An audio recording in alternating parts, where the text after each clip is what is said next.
Mientras la orden de predicadores se desarrollaba, de acuerdo a los planes de los señores de Tarsis, algo terrible iba a ocurrir en España: el regreso de Bera y Birsa. Hay que recordar que la antigua Onuba, ciudad mayor de la Turdetania, se encontraba desde el siglo VIII bajo la dominación árabe, quienes la denominaban Huelva. Durante esos siglos de ocupación árabe, la casa de Tarsis sobrevivió sin problemas y alcanzó un envidiable poderío económico. La villa de Turdes, cuya existencia dependía, en lo esencial, de las propiedades que los señores de Tarsis explotaban en la región, había crecido y prosperado bastante, contando entonces con unos 3.500 habitantes, aparte del núcleo directo de la familia Tarsis-Walter, que habitaba la residencia señorial y se componía de unos 50 miembros. Vivían en la villa de Turdes varias familias del linaje de la casa de Tarsis, pero de líneas sanguíneas colaterales. Así pues, en el año 1128, cuando Bera y Birsa celebran el concilio Golem de Monzón, el reino de Huelva estaba subordinado al taifa de Sevilla. Había transcurrido más de un siglo desde que Bera y Birsa ordenaron a los Golem ejecutar dos misiones: cumplir la sentencia de exterminio que pesaba sobre los cátaros y edificar un castillo templario en Aracena. La primera misión fue llevada a cabo con esmero por los Golem cistercienses. Sobre la segunda, en cambio, aún no se había avanzado nada. Mientras Fernando III, el Santo, reconquista Sevilla en 1248 y su hijo Alfonso X, el Sabio, se apodera en 1258 del Arjave y Huelva. El rey Sancho II de Portugal, poco antes de morir en 1248, conquista Aracena, plaza que pasa a integrar la corona de Castilla en 1252. Es de suponer entonces la premura con que actuaron los templarios desde el momento mismo en que se reconquistó la plaza de Huelva. Ya en 1259 habían obtenido una cédula de Alfonso X que los autorizaba a ocupar un predio en la sierra de Aracena y fortificarla convenientemente, a los efectos de albergar y defender una guarnición de 200 caballeros. Sin embargo, años antes que tal cédula fuese emitida, los templarios habían localizado la cueva de Odiel, trazado los planos y excavado los cimientos del castillo. Toda la cadena de Aracena quedó por varios años bajo control templario, incluido el pueblo de Aracena y varias aldeas menores. Pero los miembros del pueblo elegido, que acompañaban a los templarios en la empresa, no venían a un lugar desconocido. El nombre de Aracena, en efecto, procede de la raíz hebrea Arai, que significa montañas. Esta curiosa etimología no tiene nada de misteriosa, si se piensa que la aldea fue fundada por los comerciantes judíos que viajaban con los fenicios durante la ocupación de Tarsis, 1000 años antes de la era actual. Luego fue llamada Arcilasis por Ptolomeo, Arsena por los griegos, y Briato, que resistió en ella a las legiones romanas, la denominaba Erizana. Para los árabes fue Dar Hasen, y a causa de la horrible comida que los sarracenos hicieron cuando los cristianos tomaron por sorpresa la villa, la Caracena Mora. A partir de 1259 se despacharon tropas hacia Aracena desde muchas plazas de España y aún de Francia, de suerte que durante la construcción del castillo permanecieron acampados 2000 caballeros, asistidos por 3000 hermanos sirvientes. Aquellas fuerzas se distribuyeron alrededor de las colinas y ejercieron una rigurosa vigilancia para impedir que los pobladores cercanos de Cortegana, Almonáster la Real, Zalamea la Real u otras ciudades pudiesen acercarse y observar las obras. Los compañeros de Salomón, el gremio masón controlado por el Cister, concurrió a solicitud del Gran Maestre, pues aunque la Orden del Temple contaba con su propia división especializada en construcciones militares, esta fortaleza tendría algo diferente. En primer lugar, debía poseer una gran iglesia, y en segundo término, esa iglesia tendría que tener una entrada secreta que comunicase sus naves con la cueva subterránea. Era imprescindible así el concurso del Colegio de Constructores de Templos.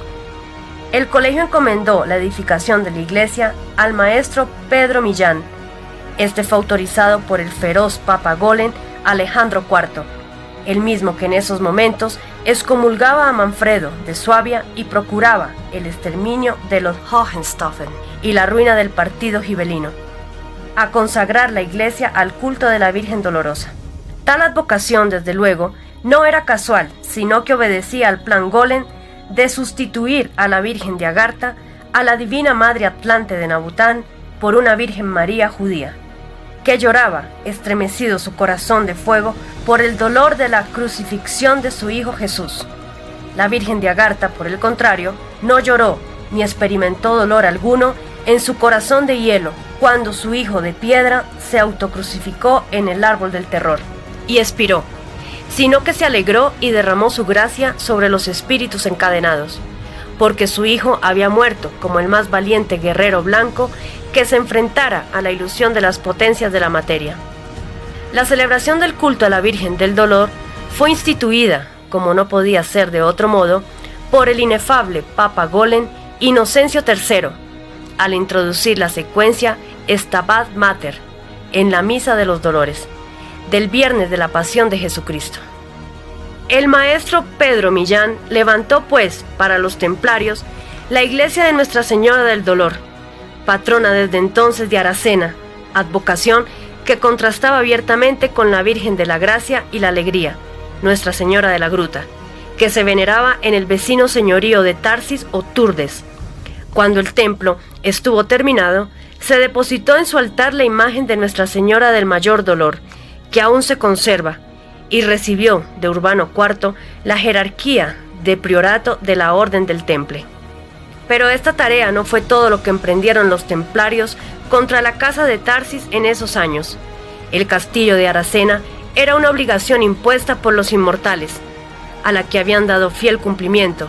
Ahora esperarían pacientes el regreso de Bera y Birsa, para que ellos lo empleasen en sus planes. Mas esa paciencia no significaba inmovilidad. Por el contrario, no bien que fueron reconquistadas las regiones en poder de los árabes, la orden se lanzó a una campaña de ocupaciones en todo el país de Huelva, asentando guarniciones en fortalezas y ciudades rescatadas, construyendo nuevas iglesias y fortificando plazas.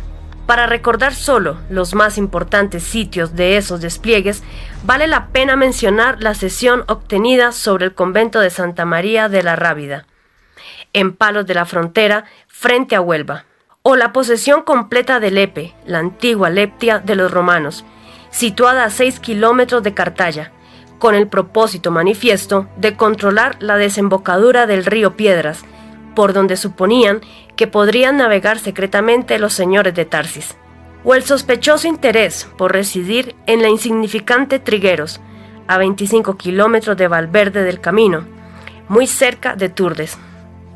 En sus campos se hallaban diseminados sabiamente decenas de dólmenes y menires, herencia del pacto de sangre, que los templarios se dedicaron en esos días a destruir prolijamente.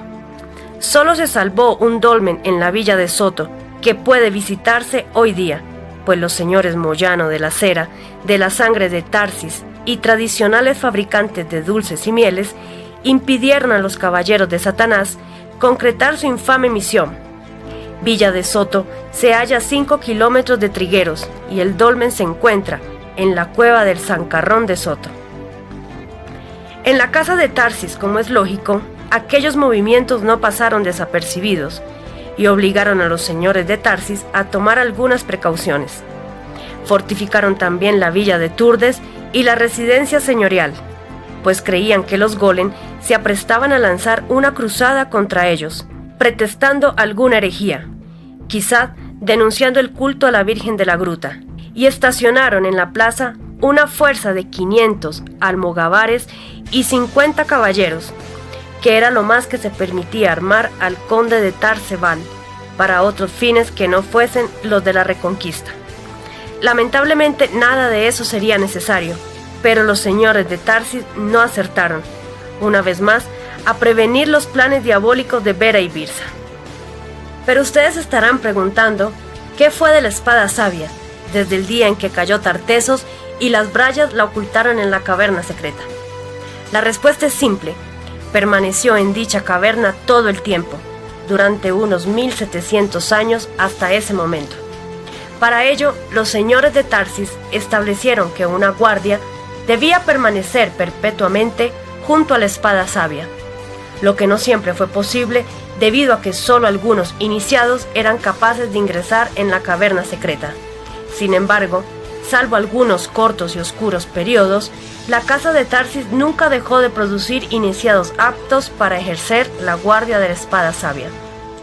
Si el iniciado era una dama de Tarsis, se le daba el título de Braya, en recuerdo de las guardianas íberas.